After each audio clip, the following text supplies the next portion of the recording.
dia! A relação homoafetiva ainda é motivo de muita polêmica e preconceito. O Brasil não tem uma legislação para garantir os direitos dos homossexuais.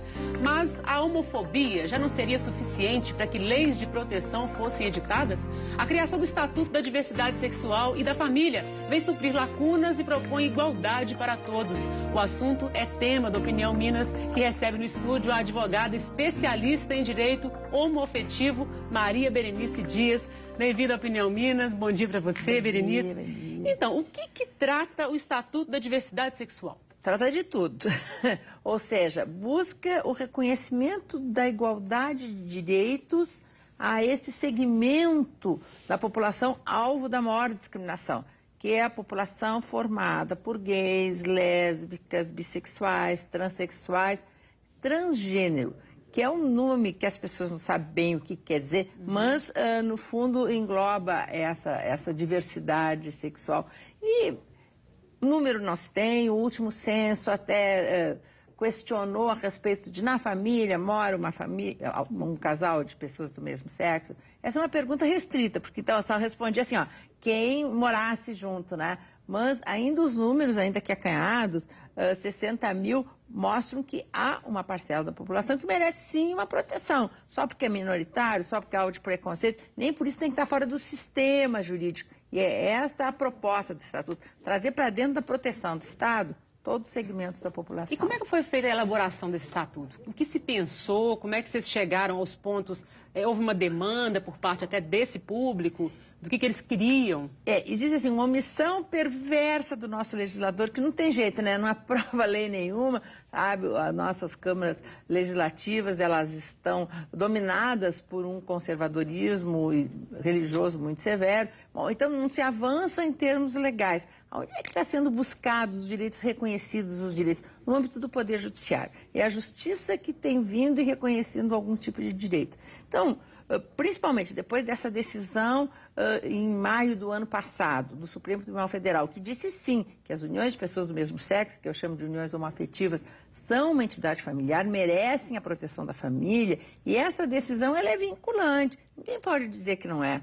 Sabe, o julgamento feito do Supremo para esse tipo de ação tem essa consequência. Então, a partir daí, a Ordem dos Advogados acabou criando comissões da diversidade sexual em todo o país, já tem 63, criou uma comissão nacional, eu sou a presidente da nacional, e nós elaboramos, sabe, a muitas mãos, esse Estatuto da Diversidade Sexual. Então, esse Estatuto hoje está nas mãos da OAB? Está na mão da OAB. E você falou numa entrevista anterior que se aprovado, vai ser a legislação mais avançada do mundo. Por quê? É porque, assim, ó, traz todos os direitos. O que existe na maior legislação do mundo defere, assim, ou o direito do casamento, ou algum direito de transexuais, ou combate à homofobia, criminaliza o preconceito, mas essa aí procurou trazer tudo. Então, tudo que veio já sendo concedido na justiça aos pares de pessoas do mesmo sexo, ou às pessoas mesmas, travestis e transexuais, está tudo aí dentro. Então, vai ficar uma proteção bem... para todos. Agora, existe caso, é que você falou aí no caso de maio do ano passado,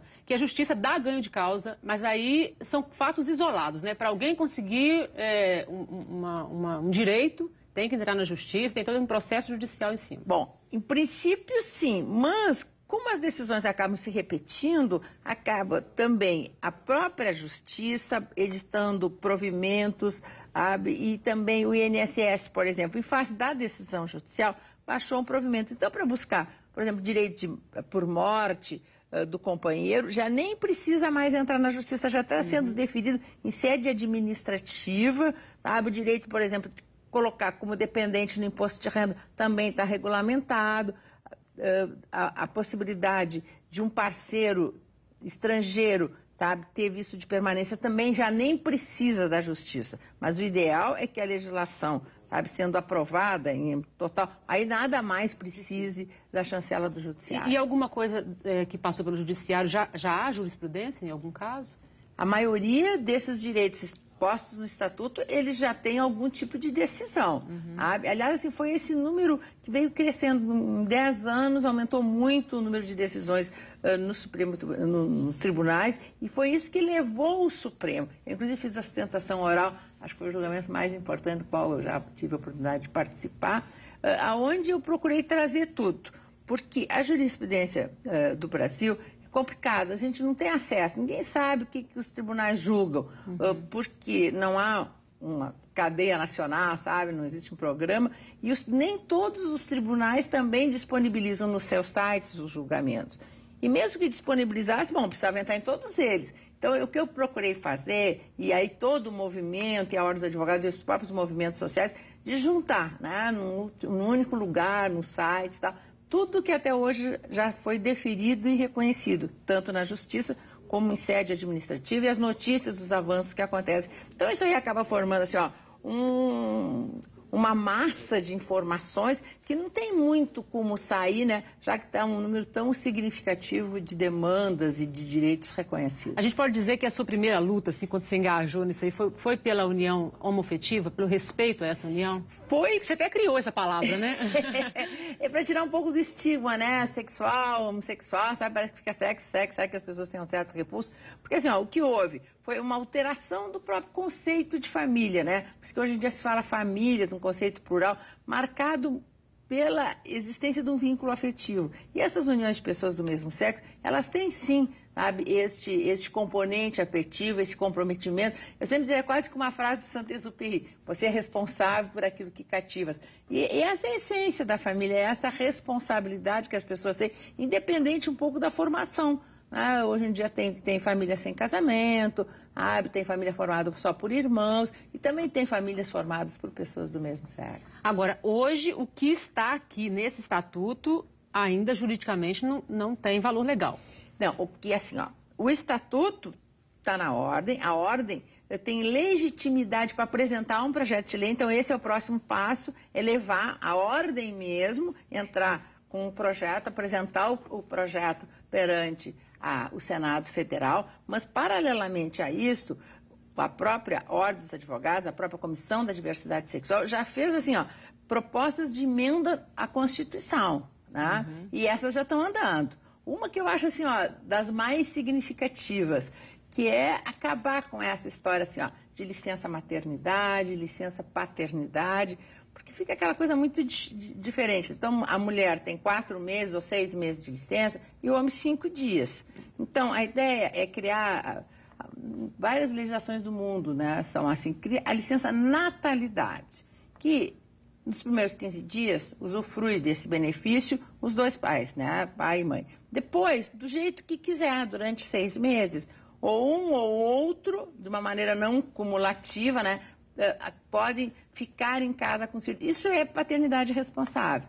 Isso vem atender a toda a população, né? Héteros, mas também os homossexuais. Porque aí fica aquela dúvida assim, bom, se são 2 homens, será que cada um vai ter direito só a 5 dias de licença? E se forem 2 mulheres, as 2 vão ter os 4 ou 6 meses de licença? Então, além de beneficiar todos, sabe, e criar essa maior responsabilização e comprometimento do pai com relação ao filho, que essa é uma realidade que se vê, né? Hoje em dia os homens estão mais presentes e tem que ver também um momento, às vezes até profissional, da mãe. Será que agora é a hora dela se afastar? E acho que isso assim também mudando, acho que contorna esse preconceito de que as mulheres às vezes são vítimas no mercado de trabalho.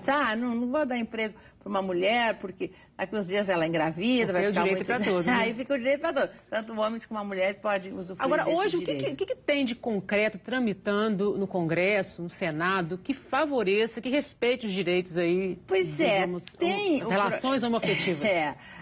As relações mesmo não tem nada, né? O que tem é o projeto de lei 122 que procura dizer é crime discriminar um sexual. É uma coisa tão elementar, parece que tão óbvia, né? Como é que alguém pode, sabe, praticar algum crime contra alguém? E nós vemos isso todos os dias. Agora, sabe, os meios de comunicação estão chamando um pouco mais de atenção a isso e nem isso passa. Ou seja, dizer, olha, não dá para falar mal, não dá para bater, não, sabe? A própria discriminação, ela tem que ser criminalizada, ou seja, não dá mais para se conviver com essa intolerância, com esses crimes de ódio que acontecem sempre. Mas esse projeto não anda. Estava na mão da senadora Marta Suplicy, a bancada evangélica, que é muito forte, muito preconceituosa, muito discriminatória, não tem jeito de avançar, tentou fazer uma emenda descaracterizando a lei. Então... É isso que eu queria até ver com você. É um assunto polêmico, mas a gente não pode negar que muitas religiões,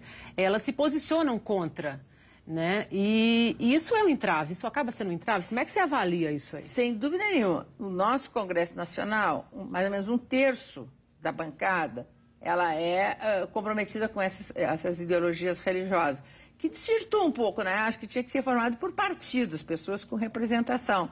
E eu até não entendo muito como essas religiões, em geral, sabe, conseguem ser tão homofóbicas. Até eu escrevi um artigo, será que é Deus homofóbico? Bom, então vem agarrado na Bíblia, também a Bíblia está lá, mas ela sabe, foi algo que foi escrito há 2000 anos atrás. Quantas coisas mudaram? Por que será que a gente não pode reconhecer que, sabe, o que está escrito lá também não evoluiu? A medicina não evoluiu? Será que alguém que fosse praticar uma medicina, sabe, com livros antigos, as pessoas iam acreditar? Será que algum advogado, assim, olha, minha biblioteca é lá de 20, 30 até hoje, anos transfusão atrás. de sangue é uma polêmica em algumas religiões, né? Pois é, sabe? Então, assim, ó, o que precisamos ter um pouco é da visão atual, né, da sociedade, e que precisamos ter convicções atentas ao que está hoje e não tentar buscar ver... a felicidade também, né?